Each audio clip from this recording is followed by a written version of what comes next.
Halo, di mana bisnis lobster kita? Aman nggak? Oh aman Pak, tenang aja Pak, udah aman itu semua. Kapan jumpa Pak, biar saya kasih ini uangnya Pak. Bagaimana dengan uang yang sudah kita sepakati? Oh, just aman Pak, kalau itu Pak. Ini Pak, uangnya Pak.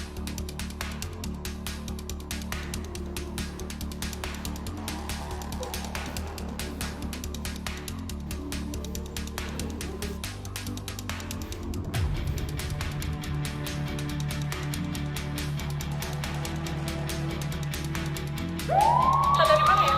Coba tolong dijelaskan. Perlihatkan ke bawah sini, Pak. Mantan Menteri Kelautan dan Perikanan Edi Prabowo hari ini kembali menjalani pemeriksaan oleh penyidik Komisi Pemberantasan Korupsi. Saat menjadi menteri diduga menerima suap dalam izin ekspor benur.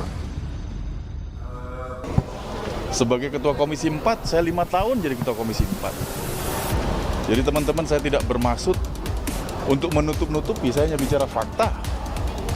Kenapa saya harus mengajari anak buah saya nyari uang, tapi uangnya yang kecil-kecil, kalau niatnya mau korupsi?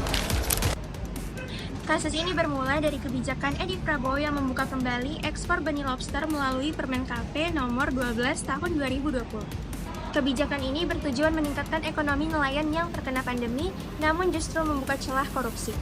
Pada 21 sampai 23 November 2020, Edi Prabowo terlibat dalam pembelian barang mewah di Honolulu, Hawaii senilai total 3,4 miliar rupiah.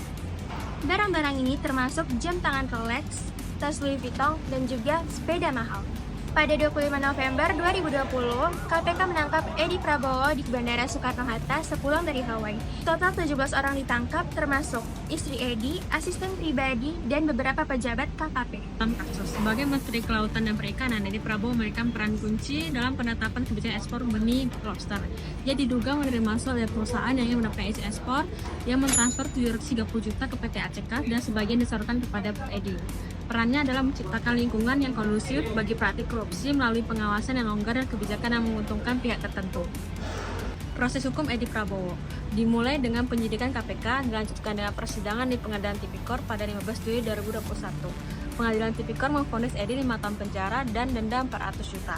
Di tingkat banding, Pengadilan Tinggi Jakarta memperberat hukuman menjadi 9 tahun penjara pada 10 November 2021. Namun, pada 7 Maret 2022, Mahkamah Agung menugaskan hukuman menjadi 5 tahun penjara menimbulkan kontroversi di masyarakat.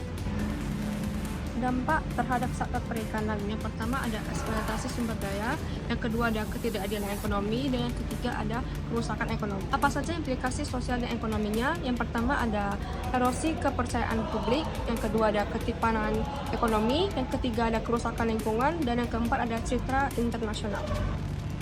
Selanjutnya kita akan membahas kritik terhadap sistem pengawasan yang mana kasus ini mengungkapkan kelemahan sistem pengawasan di Kementerian Kelautan dan Perikanan. Pengawasan internal terbukti lemah, memungkinkan Edi Prabowo menyalahgunakan jabatannya dengan mudah. Kurangnya transparansi dalam pembuatan kebijakan dan minimnya partisipasi ahli, serta pemangku kementerian menjadi sorotan. Pengawasan eksternal oleh lembaga negara dan masyarakat juga tidak efektif. Terbukti dari perlunya KPK melakukan OTT untuk mengungkapkan korupsi ini.